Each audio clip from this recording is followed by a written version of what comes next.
Assalamualaikum gengs, gimana kabar kalian semua? Semoga kalian dalam keadaan sehat walafiat. Tetap standby di channel kita semua yang akan membahas cerita-cerita seram untuk kalian semua.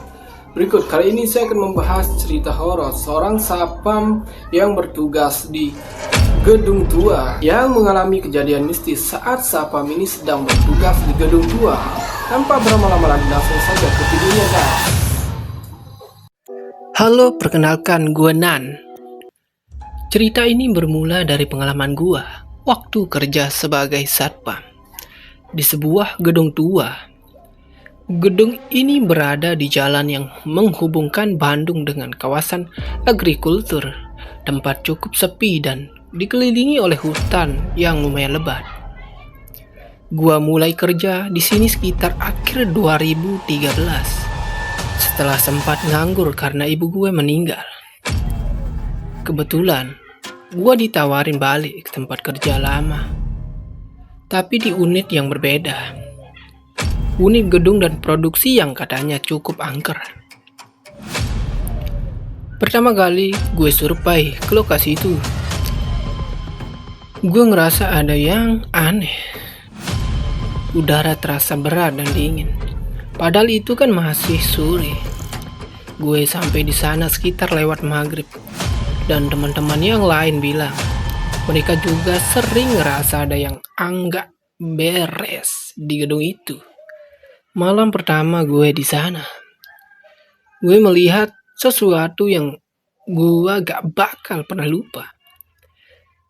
Jam baru menunjukkan pukul 10 malam. Gue sedang ronda di area belakang gedung. Tiba-tiba, gue dengar suara langkah kaki di lantai atas. Padahal, gue tahu sendiri bahwa gedung itu seharusnya udah kosong. Semua pegawai udah pulang dengan perasaan yang berat. Gue mutusin untuk naik ke lantai atas, mengecek sumber suara tersebut. Sesampainya aku di sana, gue melihat sesuatu yang membuat bulu kuduk gue berdiri. Ada sosok perempuan tergantung di udara. Kakinya itu kayak menyentuh dinding dan dia bergerak merayap naik ke dinding itu. Gue kaget dong.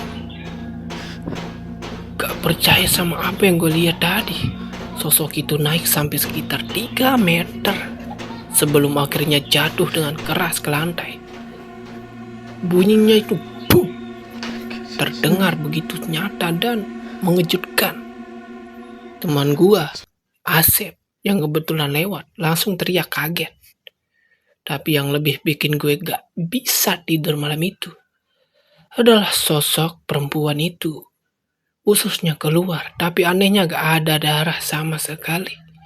Perutnya terbuka, tapi bersih seolah-olah kejadiannya bukan di dunia nyata.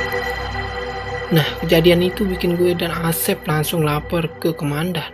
Tapi yang lebih mengejutkannya, komandan gue cuma bilang, kamu pasti ketiduran dan mimpi. Gak ada yang percaya sama kami.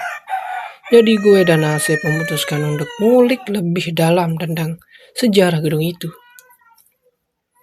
Setelah ngobrol-ngobrol sama warga sekitar dan beberapa pegawai lama, gue baru tahu kalau gedung itu dulunya adalah pabrik tekstil yang terbakar hebat di tahun 80-an. Banyak pekerja yang terjebak di dalam dan gak bisa keluar. Sejak saat itu banyak kejadian aneh yang terjadi di gedung tersebut. Malam-malam, gue mulai ngerasa diawasi setiap gue ronda. Gue selalu ngerasa ada yang mengikuti gue. Tapi setiap gue lihat ke belakang, gak ada siapa-siapa. Suasana di gedung itu semakin menyesakkan sampai suatu malam gue ngalamin kejadian yang lebih parah lagi. Gue dengar suara tangisan dari lantai atas. Suara tangis yang sedih banget, seolah-olah berasal dari banyak orang. Nah, gue waktu itu lagi ronda sendiri langsung naik ke atas, penasaran. Tapi begitu gue sampai di lantai atas, semua jadi hening. Gue melangkah pelan, mencoba menemukan sumber suara. Sampai gue menepati sebuah ruangan yang pintunya terbuka sedikit. Dengan hati yang berdebar, gue mendorong pintu itu perlahan. Dan di dalamnya gue melihat sesuatu yang gak mungkin bisa gue lupakan. Ada sosok perempuan berdiri yang mengintari sebuah mesin jahit tua. Tangannya bergerak-gerak seolah-olah sedang menjahit, tapi gak ada kain atau benang. Mereka semua memandangi gue dengan tatapan kosong, dan tiba-tiba semua serentak berteriak, suara yang begitu nyaring sampai gue harus menutup telinga gue. Lalu gue terjatuh, merangkak mencoba menjauh dari ruangan itu. Teriakan itu masih bergema di kepala gue, membuat gue hampir gila. Gue berhasil keluar dari ruangan dan langsung lari kuat tenaga, turun ke lantai bawah. Tak peduli lagi dengan suara langkah yang terdengar di belakang gue atau bayang hitam yang seakan-akan mengejar gue. Gue berlari saja keluar.